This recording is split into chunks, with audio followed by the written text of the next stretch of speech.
Halo semuanya, kembali lagi di YouTube channel Hafra Mini.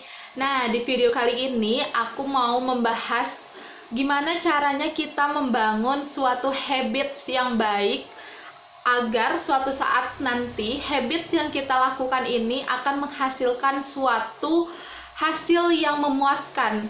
Nah, di sini aku mau bahas berdasarkan buku dari Atomic Habits ini.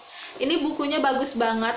Kenapa aku bilang bagus? Karena di sini, di buku ini, dia menerangkan gimana caranya kita membangun habit. Dan juga dia menerangkan kenapa sih kita sulit untuk membangun habit dan gimana cara menanggulanginya. Atau gimana cara kita menyelesaikan persoalan kesulitan dalam membangun good habits. Kebiasaan-kebiasaan kecil yang kita lakukan memang tidak memberikan secara langsung hasilnya. Namun ketika kita lakukan secara terus-menerus dan mencapai klimaksnya, klimaks dari kebiasaan itu, dia akan menghasilkan suatu hasil yang memuaskan. Sebagai contoh, pohon bambu hampir 5 tahun dia tidak terlihat tumbuh ke atas. Tapi tanpa kita sangka, ternyata dia membangun suatu sistem akar. Dia memperkuat akarnya, memperpanjang akarnya untuk sebagai penopang dia untuk dia tumbuh tinggi ke atas. Dan dalam waktu setelah 5 tahun berlalu nih, dia membangun sistem akar. Setelah itu, ini udah sampai nih klimaksnya. 6 bulan kemudian dia langsung menjulang tinggi. Nah, dari pohon bambu kita bisa belajar bahwa good habits atau kebiasaan baik itu baru terlihat ketika dia mencapai klimaksnya. Jadi kalau misalnya kita buat diagram nih, kebiasaan itu dia tuh sistemnya kayak gini. Dia datar di awal, tapi dia akan menjulang ke atas dengan cepat. Itu dia sistem dari kebiasaan. Kira-kira teman-teman, secara naluri, teman-teman berpikir, teman-teman menelaah sebenarnya good habits atau kebiasaan baik itu baik apa enggak. Pasti teman-teman berpikir kebiasaan baik itu adalah sesuatu yang baik. Namun kebiasaan baik itu sulit untuk dilakukan. Betul nggak? Betul nggak? Sulit kan? Kenapa itu sulit? Karena kita terlalu berfokus kepada hasil atau sasarannya. Nah, karena itu di buku Atomic Habits ini dia membahas pentingnya suatu sistem daripada sasaran atau hasilnya. Misalnya nih, kamu mau ujian dapat nilai 95 atau 100. Kalian fokus nih sama hasil. Oke, kalian belajar sungguh-sungguh. Lalu kalau misalnya kalian udah selesai ujiannya, apakah kalian akan tetap belajar? Akan tetap belajar sungguh-sungguh seperti kalian sebelum mengikuti ujian? Pasti kebanyakan jawabannya adalah enggak. Kalian karena di sini posisinya adalah kita berfokus kepada hasil, kita berfokus kepada tujuan.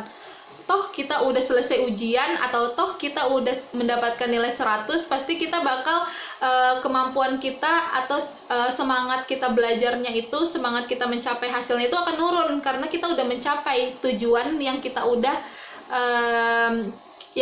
kita dapatkan, itu udah tercapai tujuannya. Tapi kalau kita berfokus kepada sistem, kita tidak akan menjadi sistem yoyo. Kalau di buku ini dibilang sistem yoyo. Kenapa? Kita semangat banget nih, semangat. Terus udah tercapai tujuan kita. Otomatis kita bakal turun lagi kan? Nah, itu dibilang sistem yoyo gitu. Yoyo kan naik turun, naik turun, naik turun. Nah, kalau kita berfokus kepada sistem, contohnya olahraga misalnya. Aku mau punya tubuh ideal. Berat badan misalnya 45 kilo. Berarti aku harus diet nih, harus olahraga 30 menit. Oke. Kalau misalnya kita berfokus pada hasil, ketika 45 kilo udah dapat, dan kita tiba-tiba tergiur untuk apa ya, tidak melakukan kebiasaan yang sebelumnya, itu bakal balik lagi berat badan kita. Tapi kalau kita berfokus kepada sistem, misalnya kita berfokus kepada oke, kita setiap hari ada olahraga 10 menit, 10 menit, 10 menit, atau nanti ditingkatkan, terus makanan kita juga, pola makan kita dijaga, tapi kita nggak terlalu berfokus kepada 45 kilo, tapi kita berpikir untuk membangun atau menghasilkan tubuh yang sehat dulu aja, dari olahraga, dari makanan yang dikontrol, dietnya, menu-menunya dikontrol, itu akan menghasilkan hasil yang lebih bagus. Kenapa? Karena ketika kita sudah terbiasa olahraga, meskipun kita udah sampai nih berat badan kita 45 kilo, tapi kita udah terbiasa olahraga, otomatis tubuh ini akan ada sinyal-sinyal nih, kayaknya hari ini meskipun berat badan kita 45 nih, rasanya kok agak berat ya badannya, karena belum olahraga gitu. Jadi kita udah terasa gitu, tubuh kita ngasih sinyal. Kalau misalnya sebelumnya kebiasaan kita adalah 10 menit olahraga atau 30 menit olahraga, tiba-tiba kita nggak olahraga, otomatis tubuh akan ngasih sinyal kan, ini ada yang aneh nih gitu, kok ada yang terasa berat nih, kok ada yang rasa-rasa yang aneh gitu. Itu dia, makanya kenapa kita lebih ke fokus kepada sistem daripada hasil. Hasil boleh tetap dijadikan sebagai semangat kita, sebagai tujuan kita, tapi sistem tidak kalah pentingnya sebagai langkah kemajuan. Minggu ini kemajuan kita segini, minggu selanjutnya kita kemajuannya segini. Jadi kita kayak seperti kita lagi naik tangga. Nah, itu dia. Saat kita melakukan kebiasaan, gimana caranya supaya tidak terasa berat? Yang pertama adalah ubahlah identitas diri kita. Misal, kamu misalnya tujuan kamu adalah memenangkan turnamen basket gitu. Misalnya nih ya, berarti kita harus menanamkan identitas diri kita sebagai anak basket nih.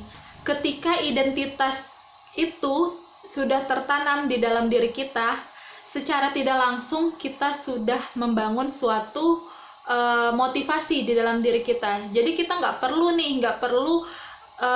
tunggu diajak temen untuk latihan, karena kita tahu diri kita ini adalah seorang anak basket, atau diri kita ini adalah seorang anak yang mau menjadi seorang atlet profesional. Jadi tanpa motivasi atau tanpa diajak pun, kita secara tidak langsung kita bergerak untuk melakukan itu. Sampai sini video kali ini, semoga bermanfaat video ini. Jangan lupa teman-teman untuk di-subscribe YouTube channel ini. Jika teman-teman suka dengan video ini, silakan teman-teman like dan share. Lalu komen di bawah kira-kira video apa lagi yang bisa aku buat untuk teman-teman. Dan di video selanjutnya, aku bakal ngebahas gimana caranya kebiasaan baik itu menjadi sesuatu yang menarik. Jangan lupa di-subscribe dulu dan nantikan video selanjutnya. Dadah! Assalamualaikum warahmatullahi wabarakatuh. Bye-bye!